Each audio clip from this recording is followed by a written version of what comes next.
একটা বাচ্চা কিনছি আমি 105 টাকা দিয়ে, এটাকে 18 সপ্তাহ লালন পালন করছি, কিন্তু আমি তখন থেকেই লস দিয়ে আসতেছি, শুধু স্বপ্ন দেখতেছি আজকে না কালকে ভালো হবে, কালকে না পরশু দিন ভালো হবে। এখন আমার আত্মহত্যা ছাড়া বোধহয় কোনো উপায় থাকবে না। 80,000 মুরগি ছিল, সেই গ্রামে মুরগি আছে 11,000।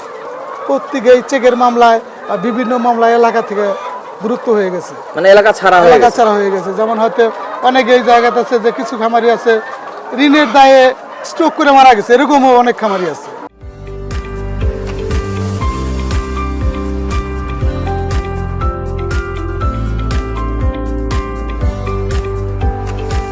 সৌজন্যে আকিজ ফিড।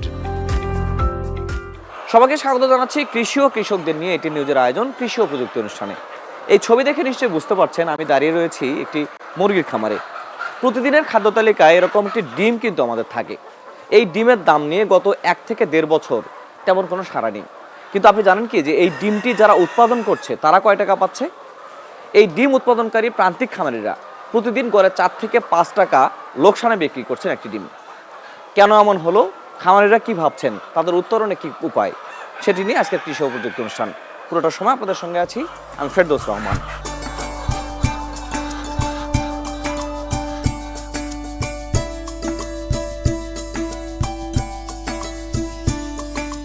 উচ্চ সুদের দাদন আর বাজার সিন্ডিকেটের কাছে বন্দী হয়ে পড়ছেন দেশের পোল্ট্রি খামারিরা। বেশিরভাগই এখন বিভিন্ন ঋণের দায়ে জর্জরিত। অবস্থা এতটাই বেগতিক যে কেউ ব্যবসা ছাড়ছেন, কেউ বা পালিয়ে বেড়াচ্ছেন ঋণের দায়ে।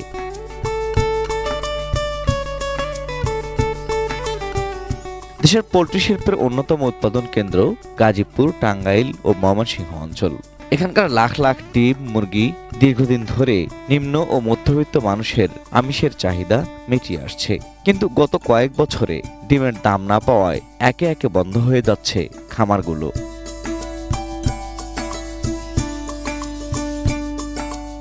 খামারিদের অভিযোগ, একটি ডিম উৎপাদনে খরচ যেখানে পড়ছে 9 টাকা, সেখানে ডিম বাজারে বিক্রি করতে হচ্ছে সর্বোচ্চ 6 টাকায়।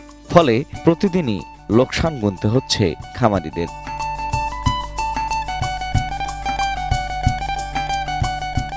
লাভ না হয় এখন ব্যাংক ঋণও পাচ্ছেন না প্রান্তিক খামারিরা।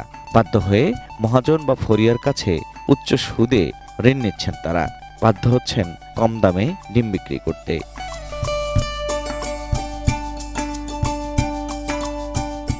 এভাবে চলতে থাকলে ডিম ও মুরগির বাজারের নিয়ন্ত্রণ এককভাবে কর্পোরেট প্রতিষ্ঠানগুলোর দখলে যাওয়ার শঙ্কা করছে Bangladesh poultry industries association. Consumption market বা এই মার্কেটটা কিন্তু সবসময় বেশি দামে, চড়া দামে কিন্তু তারা প্রোডাক্ট অ্যাকসেপ্ট করতে রাজি না। আমাদের তো একটা আসলে মানে কনজিউমারদেরও তো একটা আসলে বাজেট রয়েছে। তো সেই জায়গায় আসলে ফিডের দাম কিভাবে কমানো যায়, তারপর আপনার বাচ্চার দাম কিভাবে সহনীয় পর্যায়ে রাখা যায়, তারপর আপনার মুরগির বাজার যে কনজাম্পশন যেখানে হয়, যে মার্কেটটা, ওই মার্কেটটাও যাতে একটা স্টেবল পর্যায়ে থাকে, সেটার জন্য কিভাবে পলিসি ডেভেলপমেন্ট করা যায়। এই জায়গাগুলোতে আসলে মূলত স্টেবল থাকলে এভরিথিং ইজ ওকে। তো পলিসিগুলো এমনভাবে করতে হবে যাতে সব কিছু স্টেবল থাকে, এবং এমন পলিসি যাতে না হয় যেটা এক পক্ষপাতিত্ব বা এই ধরনের, যাতে কোনো ধরনের কোনো পলিসি না হয়। যে প্রান্তিক খামারিরা ওনারা ধরেন মুরগি পালেন 5,000, 4,000, 3,000 অথবা 2,000। তো তারা যখন মুরগি পালেন তখন তারা যখন রিটেল মার্কেটে যাবেন, তাদের প্রাইসিং বা এবং যারা ইন্টিগ্রেটরস আছেন তারা যখন রিটেল মার্কেটে নিয়ে যাবেন, সেখানে খামারিদেরকে সুরক্ষার বিষয়ে আলাদা পলিসি থাকতে হবে, তাহলে সমভাবে তারা থাকতে পারবে। আদারওয়াইজ আপনি যদি দেখেন, আমি যেই কথাটাই বলেছি, সকল সুযোগ সুবিধা নিয়ে যিনি মুরগি পালবেন এবং কোনো সুযোগ সুবিধাদি ছাড়া যিনি মুরগি পালবেন, they will have obviously a difference in cost. তবে প্রাণী সম্পদ অধিদপ্তর বলছে, প্রান্তিক খামারিদের টিকিয়ে রাখতে 180 দিনের একটি কর্মসূচি হাতে নিয়েছেন তারা। কৃষক কার্ডের নীতিমালা হয়ে গেলে প্রান্তিক খামারিরা সুরক্ষার আওতায় আসবে। এই জায়গাটার জন্য আমি যেটা ইতিমধ্যে বলেছি সেটা হলো আমাদের অবকাঠামোগত উন্নয়ন লাগবে। প্রাণীজাত পণ্য কিন্তু রাখা যায় না, তাই না? দুধ, ডিম এগুলো রাখতে পারে না খামারি। কৌশলপত্র হাতে নেওয়ার উদ্দেশ্য এটা যে আমার প্রকৃত তথ্যটা দরকার, যে আমার বাজারে চাহিদা কত আর আমার বাচ্চার উৎপাদন কত হবে, যাতে করে বাজারে আমার ব্রয়লারের মূল্যটা সাস্টেনেবল হয়, আমার ডিমের মূল্যটা টেকসই হয়। আমরা যদি ডিমটাকে 1 থেকে 1.5 মাস বা আমরা সঞ্চয় করতে পারি, আমরা যদি বাজারে টোটাল যে ডিম তার একটা অংশ যদি আমরা সংরক্ষণ করতে পারি, এটা সরকারি এবং বেসরকারি পর্যায়ে যৌথ উদ্যোগেও হতে পারে, সরকারি পর্যায়েও হতে পারে। খামারিদের টিকিয়ে রাখতে না পারলে বাজারে ডিম ও মুরগির দাম নির্ধারণ চলে যাবে কিছু সিন্ডিকেটের হাতে। তখন নিত্য প্রয়োজনীয় এই মুরগি বা ডিমের বাজারে সরকারি নিয়ন্ত্রণও কঠিন হয়ে যাবে।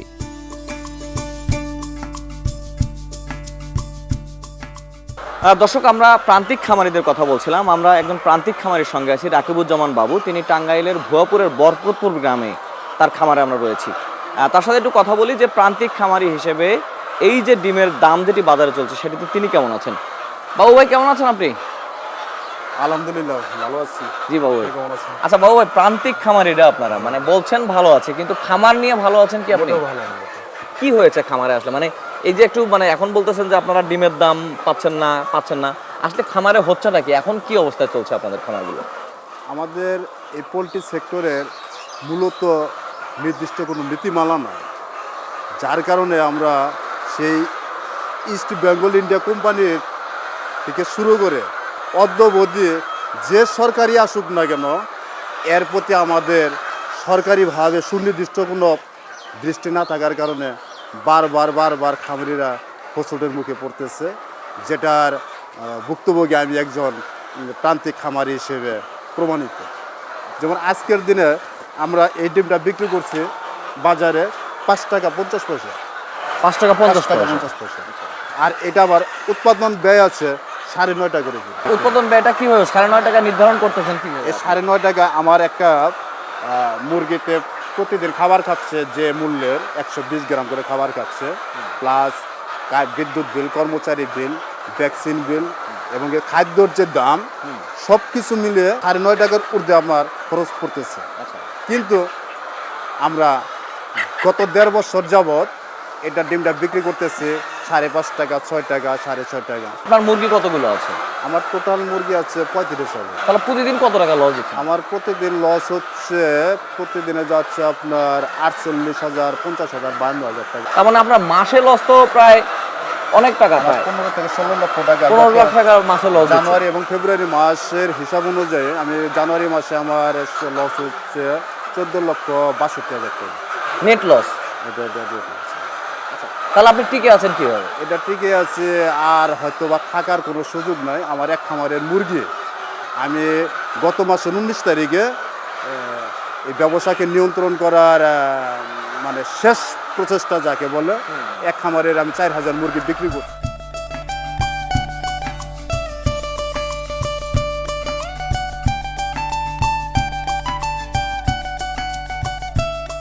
আমরা রয়েছি টাঙ্গাইলের ভুয়াপুরের 5টি গ্রামে। খামারে আব্দুল মালিক, তিনিও একজন প্রান্তিক খামারে আমার সঙ্গে আছেন। মালিক ভাই কেমন আছেন আপনি? আচ্ছা আলহামদুলিল্লাহ। আল্লাহ হাফেজ। আচ্ছা মালিক ভাই, এই খামারের জগতে কত বছর আছেন আপনি? আমি খামারের জগতে আছে হলো 23 বছর যাবত। 2002 সালে আমি এই ব্যবসার সাথে পূর্ণাঙ্গভাবে সম্পৃক্ত হই। তার মানে এই ব্যবসাটা যখন কেবল একটু করে মানে প্রথম থেকে শুরু হচ্ছে, আমাদের ববরে যখন শুরু হয়েছে তখন আমি প্রাথমিকভাবে আমি 1500 মুরগি থেকে ব্যবসা শুরু করি। 1500 দিয়ে শুরু করি। এখন কত দাঁড়াইছে আপনার মুরগির সংখ্যা? 19,000-এর মতো। 19,000-এর মতো। এটাই ছিল নাকি এখন কিছুটা বিক্রি করে আবার এতে? আরো বেশি ছিল, 30,000-এর মতো ছিল। হ্যাঁ, আস্তে আস্তে এই কয়েকদিনের ভিতরে আমি 3-4টা সেট বিক্রি করে ফেলাইছি, কারণ ব্যবসায় টিকতে পারতেছি না। কেন টিকতে পারছেন না? কারণটা কি? কারণ একটা ডিম উৎপাদন খরচ আছে 9.5 টাকার উপরে, আচ্ছা, কিন্তু সেখানে আমার ডিম বিক্রি করতে হচ্ছে 5 টাকা 50 পয়সা। 5 টাকা 50 পয়সা। জি, বা লাল সাদা বেচতেছি 5 টাকা 50 পয়সা, সাদা লাল বেচতেছি 6 টাকা 50 দুটোর উৎপাদন পয়সা। খরচ কি এক? না, দুটাই উৎপাদন খরচ। সাদা একটু কম, যেমন সাদা একটু কম জায়গায় বেশি মুরগি পালা যায়। আচ্ছা, ভালো সময়গুলো কখন গেছে আপনাদের? 2014 থেকে 2015 সাল পর্যন্ত এই 2টা বছরই আমি দেখছি মোটামুটি যখন খাবারের দাম 1100 টাকা কিনছি, ডিম বিক্রি করছি 900 টাকা। আচ্ছা, তখন আমি এই ব্যবসাটার উত্থান পতন আমি দেখছি। মানে সেই 900 টাকা ডিম বিক্রি করছেন আগেই? জি, আর 900। এখন সেই ডিমের দাম কত হচ্ছে? এখন খাবার কিনতেছি 2800-2750 টাকা প্লাস, আর ডিম বেচতেছি 5.5 টাকা।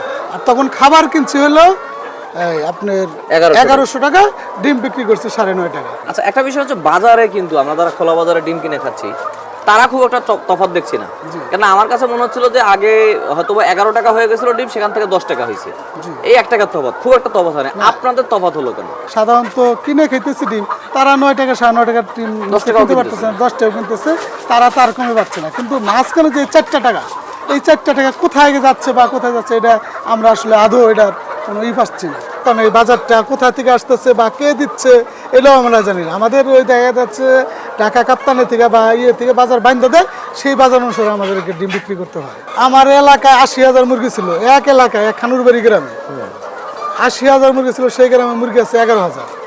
প্রত্যেকে এই চেকের মামলায় বা বিভিন্ন মামলায় এলাকা থেকে গুরুত্ব হয়ে গেছে, মানে এলাকা ছাড়া হয়ে গেছে। যেমন হয়তো অনেকে এই জায়গাতে আছে যে কিছু খামারি আছে ঋণের দায়ে স্ট্রোক করে মারা গেছে, এরকমও অনেক খামারি আছে।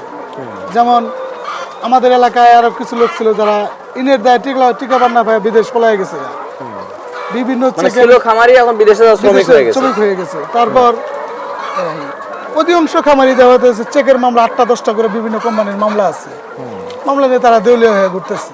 আপনি কতদিন কন্টিনিউ করতে পারবেন এইভাবে? এটা আল্লাহ পাক জানে। যদি গেলে সরকার সুদৃষ্টিতে আমাদের প্রতি তাকায়, ডিমের বাজার যদি 10 টাকা 10.5 টাকা আমাদের পাই আমরা খামারি, তাহলে সম্ভব। ডিমের বাজারের কথা বলছি, উপায় তো আরো আছে। ডিমের বাজারটা যদি নাও বাড়ায়, এদিকে ফিডের দাম কমাইলে, এদিকে আপনাদের কিছুটা যে আমরা ডিম যদি আমাদের সরকার বলে ডিম আপনারা 5 টাকা খাওয়ান, আলহামদুলিল্লাহ আমরা 5 টাকা খাওয়াবো, কিন্তু আমাদের খাবারটা 1100 টাকা উৎপাদন করতে হবে। যে আমাদের সকল কস্টিং বাদ দিয়ে যেন আমরা ডিমে জানি 25 পয়সা থেকে 50 পয়সা আমাদের থাকে, আলহামদুলিল্লাহ চলবে। কিন্তু সেটা আমাদেরকে সুযোগ দিতে হবে তো করার জন্য। আচ্ছা, এখন তো ব্যাংকও নাকি লোন দিচ্ছে না আপনাদেরকে? এখন আমাদের এই লোনগুলো আমার অনেক আগেকার, এখন বর্তমানে লোনও পাচ্ছি না আমরা, এই সেক্টরের উপরে কোনো লোনও দিচ্ছে না। টাকা পাচ্ছেন কোথায় তাহলে? টাকা পাচ্ছি বললাম না যে প্রতিনিয়ত ঋণ হচ্ছে, দাদন নেওয়া লাগতেছে ডিমের উপর থেকে। প্রান্তিক খামারিরা না থাকলে আসলে কি হবে? প্রান্তিক খামারি না হয়ে গেলে এই দেশ মনে করেন আমাদের এই ডিম এক ডিম 25 টাকা কিনা খেতে হবে। প্রান্তিক খামারি যদি আমরা না থাকি, আমাদের ডিম 25 টাকা কিনা খেতে হবে। যেমন সাধারণত আমরা আছি, তাই সাধারণত পাবলিক হলো 10 টাকা নিচে ডিম কিনতে পারতেছে না। যদি আমরা না থাকি তাহলে 25 টাকা ডিম কিনতে পারবে, তখন কিছু করার থাকবে না।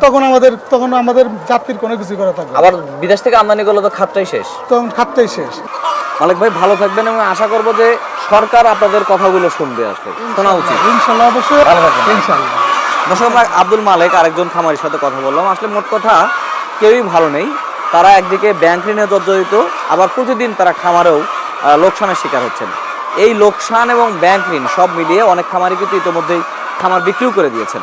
অর্থাৎ খামারিরা, বিশেষ করে প্রান্তিক খামারি যারা বাংলাদেশের ডিমের চাহিদার বড় অংশ পূরণ করেন, তারা রয়েছেন একেবারে বলা যায় যে প্রান্তে রয়েছেন।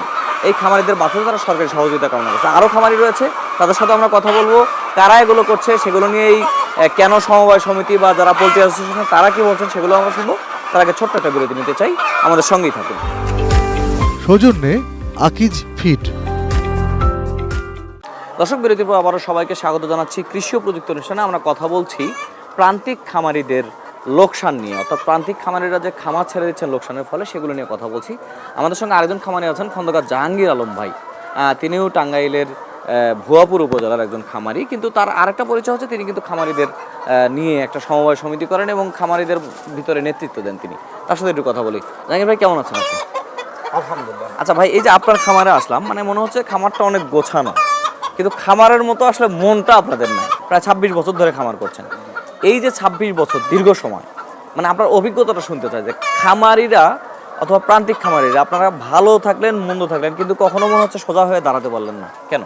ছাত্র অবস্থায় আমি তখন হাই স্কুলে পড়ি, তখন ছোট করে আমি মুরগি পালতাম। 9 সালে আমি যা সেরা এই মুরগিটা 5000 মুরগি করি আমার এই ফার্মটা 7 সালে তৈরি করা।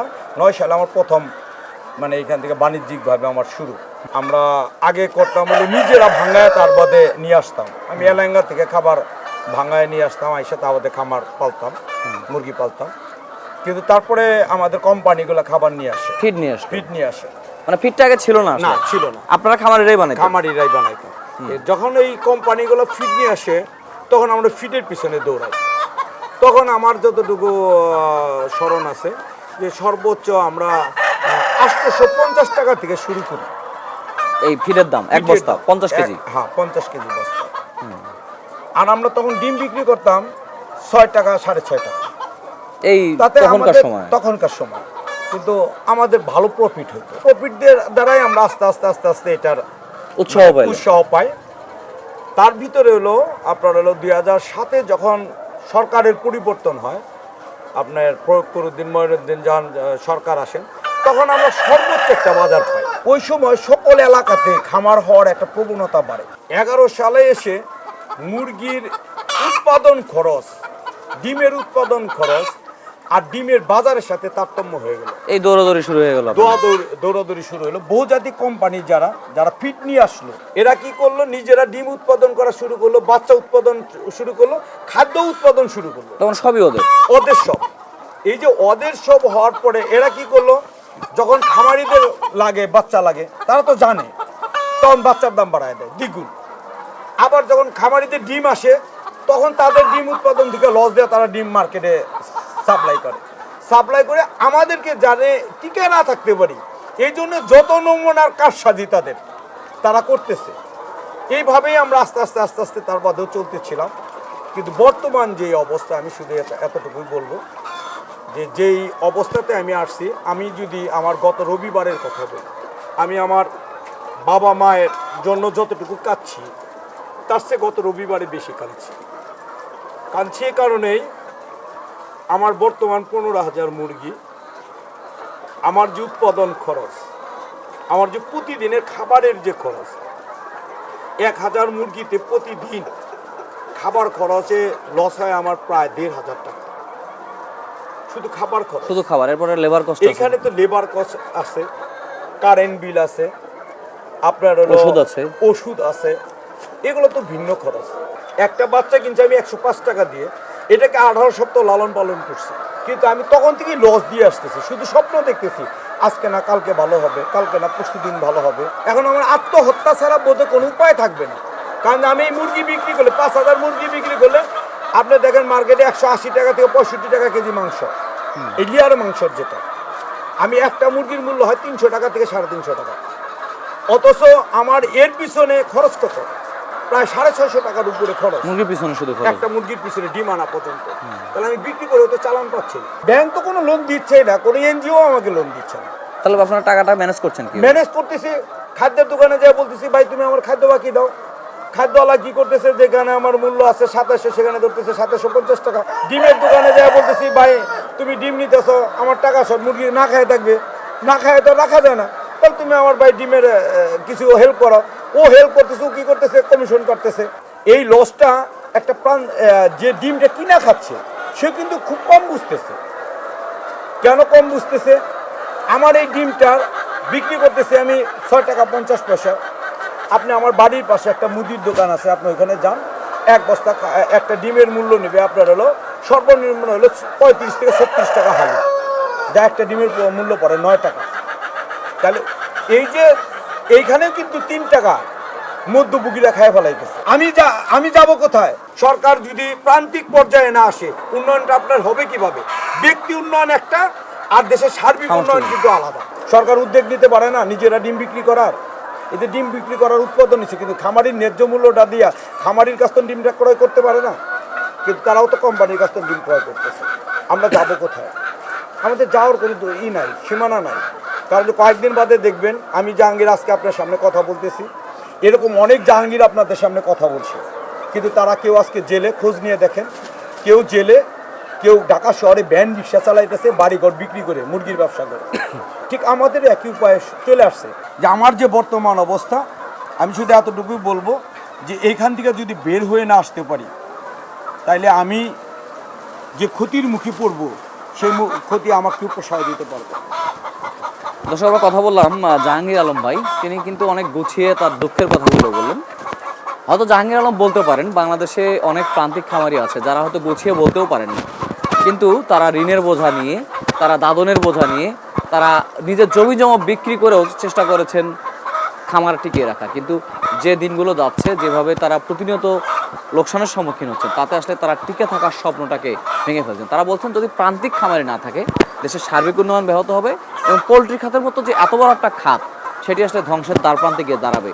তখন মানুষের প্রতিদিনের পুষ্টি চাহিদা, ডিমের চাহিদা পূরণ করা খুবই কঠিন হয়ে পড়ে সরকারের জন্য। নিশ্চয়ই যারা ঊর্ধ্বতন কর্তৃপক্ষ আছেন, যারা সরকারের সংশ্লিষ্ট দল আছেন, তারা এই বিষয়গুলো খতিয়ে দেখে উত্তরণের যে ব্যবস্থা সেটি নেবেন।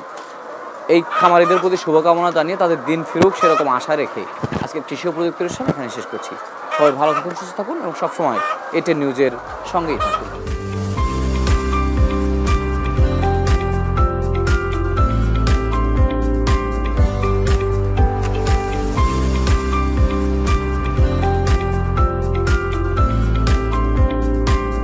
সৌজন্যে আকিজ ফিট।